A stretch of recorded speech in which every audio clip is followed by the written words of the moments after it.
race fans, local businesses. You can parlay 3 or 4 businesses if you want. As long as the total is 500, it makes the difference to help reach our goal. 500 has been a big number tonight and everything. Tom Fern, it's a $500 bounty. We're looking for $500. It's a night of 500. So it is a night for the limited late models with Matt Clement on the inside, and he is surrounded by Gary Patnode as we are ready to raise the curtain on what should be 20 laps of breathtaking action and a breathtaking start. Gary Patnode on the outside. He's trying to yank the lead away from the 59 of Clement, and he took kind of a detour in turn number 1, but he is back in the mainstream, and he is on the verge of taking over the lead. There's no question about it. Patnode runs the top side, Clement to the bottom side, and what about the LNS equipment entry car number 6? He's in the middle, 3 wide again. It's been a night of 3 wide racing with a battle right up front, inch by inch. He thinks he can, he does. And Gary Patnode has it by inches, Matt, in the lead. But Clements isn't going to give up. And look at Fern. He's back up there, way out to the outside. 3 wide again when they cross the stripe. And that is a 3-wide battle for the lead. Who will get fried? Squirted backwards is Clement. Trying to move to the front is Ryan Fern. And that bold move pays off as he Tasmanian devils his way into the lead. There's no question about it. He's going to try a different strategy this time. Meanwhile, Lavoie is starting to thread the needle through traffic.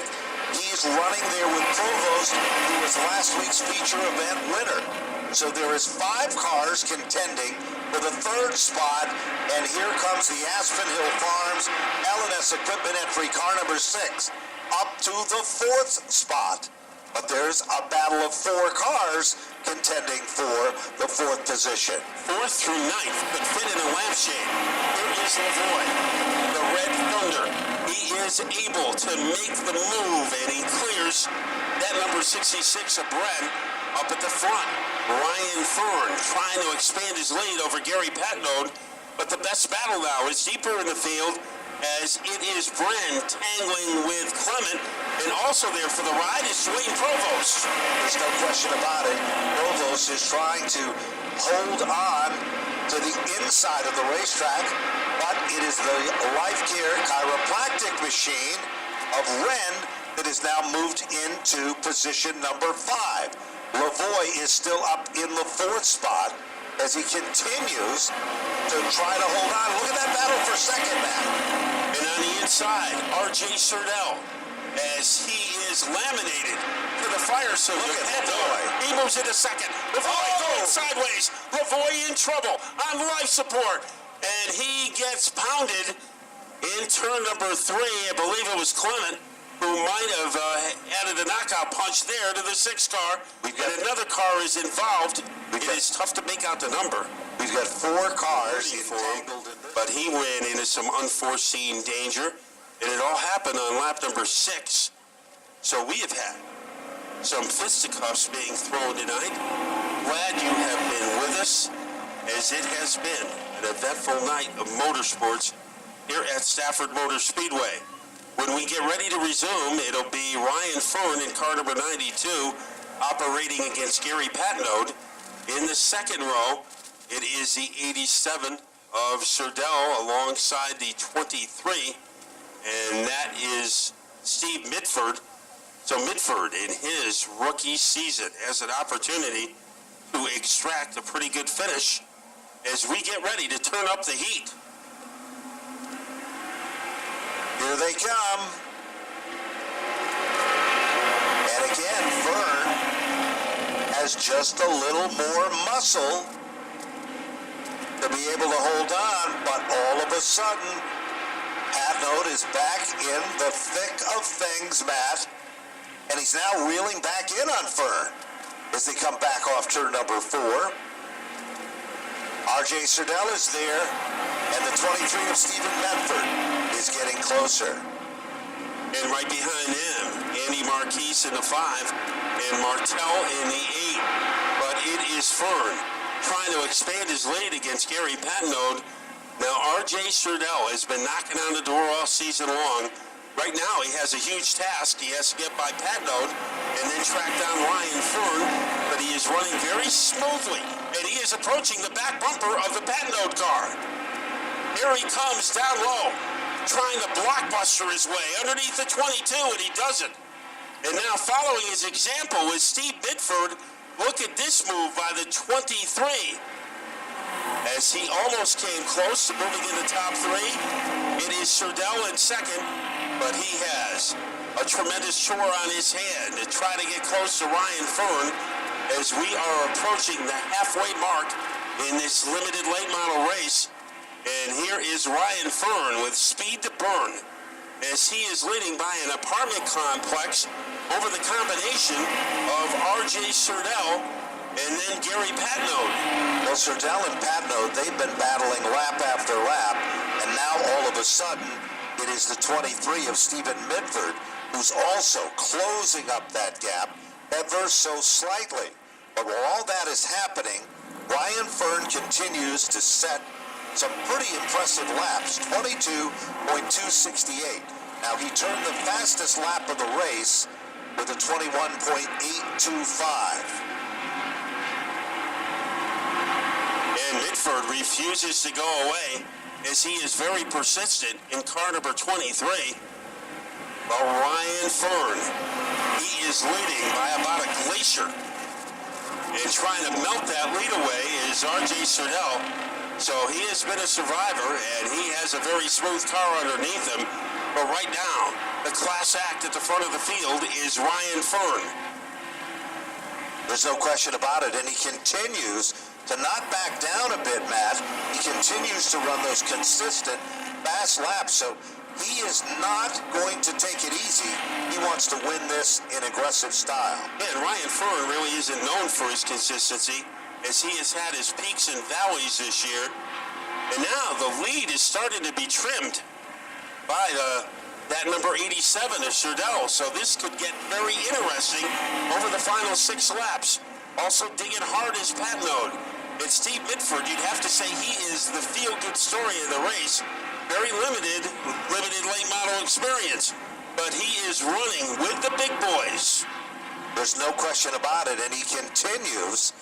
About the same margin separates second from third as third from fourth.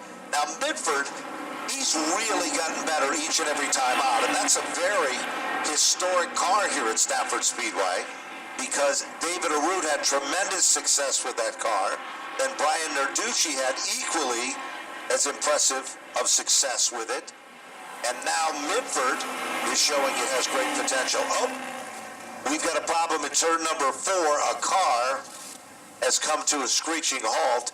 It is the number 5 for all the race fans to come out and see and be a part of the festivities and the fun.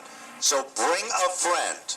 Matter of fact, put it in your phone, put it on your Facebook page, put it wherever you text it, tweet it, whatever the case may be, as the place to be next Friday night, and bring someone else with you for this great night of racing. Here we go again.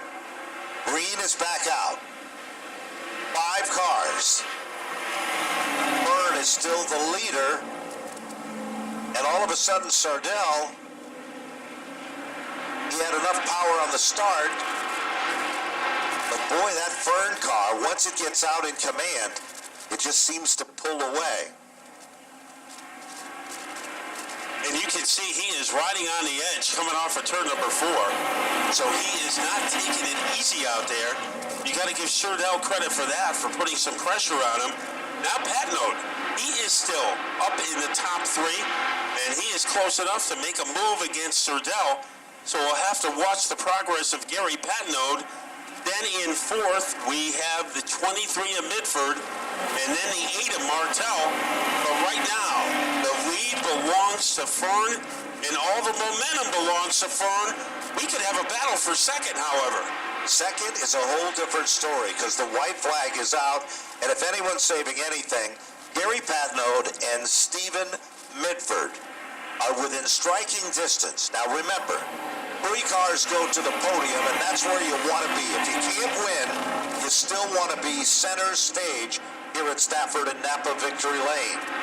And currently, it is Patnode holding down that final spot on that podium. There's the checkered, and Ryan Fern has done it again.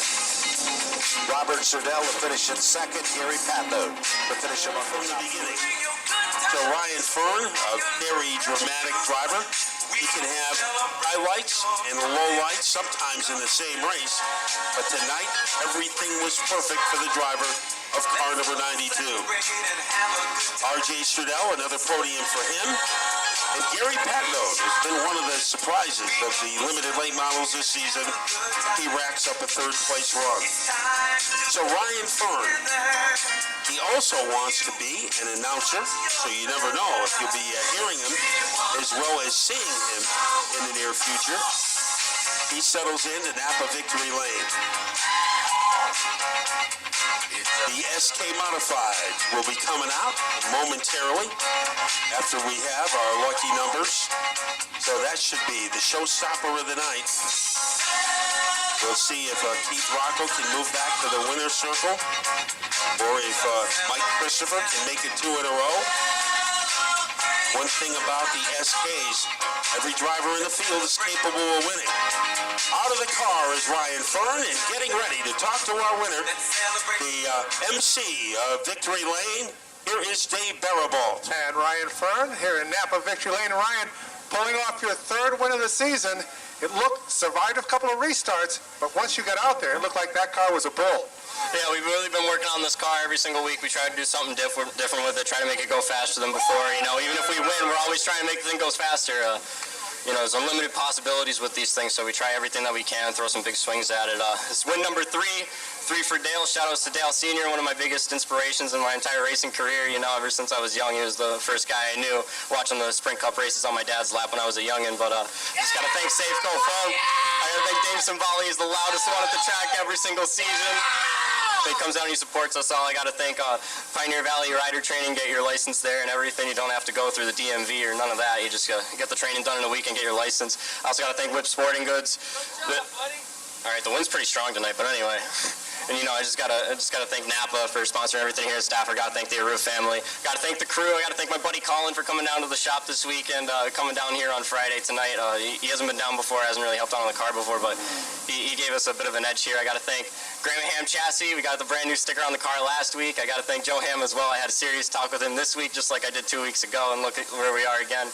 The week before, I didn't really get a chance to have a serious talk with him, so you know, you see what happens there. A little bit of superstition. But anyway, I also got to thank New England Race Fuels, and I got to thank Hoosier Tire East, and just everyone that makes everything happen here at this track. Thank you. And that wraps it up with our winner, Ryan Fern. And we'll move over to talk to our second and third place finishers. And let's get R.J. Swedell. And R.J., it looked like you might have had a chance at Ryan on a late race restart, but what take us through your ride? That last caution really hurt us. We were starting to catch them, and then my car started misfiring a little bit. So I think I lost the cylinder or spark plug wire or something. But congratulations to Ryan, on winning. And I got to thank everybody that helps me out, Dan, and especially my crew chief. She's my wife, Megan Sturdell. She does an excellent job, doing the setup on the car, and in Napa of Tolland. Couldn't thank them enough. They help us out and. But man, that good for him. But yeah, I had something for him before that caution came out. I was starting to reel him in little by little, but then when that caution came out, that really hurt us big time. So hey, second's better. I would love to be in the victory lane, but we'll get there eventually. And there you have it from our second place finisher. We'll move in Gary Patnode, who came home third tonight. And Gary, a pretty fair run for the 22? Yeah, third place for the third time this year. Can't be happier unless we start finishing a little better than third. We were trying. I had to run RJ clean. I couldn't get into RJ. I don't know what happened behind me. Somebody hit me from behind. I don't want to say. I don't know who it was, but looks like there was quite a tangle up behind me. I'm just glad everybody, came home, the rest of them in one piece. I got to thank Rob Russell. Rob made some changes to the car this afternoon. The car was really not good. Rob made some adjustments, turned the car around. Great race car. Time Was Garage out of New Hartford. They helped me out with the body, the paint, all that stuff. Squid Decals, he helps me out with the graphics on the car. Gorgeous race car, thanks to Jeff Anton. Glenn Reen, gotta thank Glenn every time I'm here. If it wasn't for Glenn, I wouldn't be here. My girlfriend Donna, got some friends here tonight. Thanks everybody for coming, it's a ball. And guys, that'll wrap it up here in Napa Victory Lane with the limited late models. And now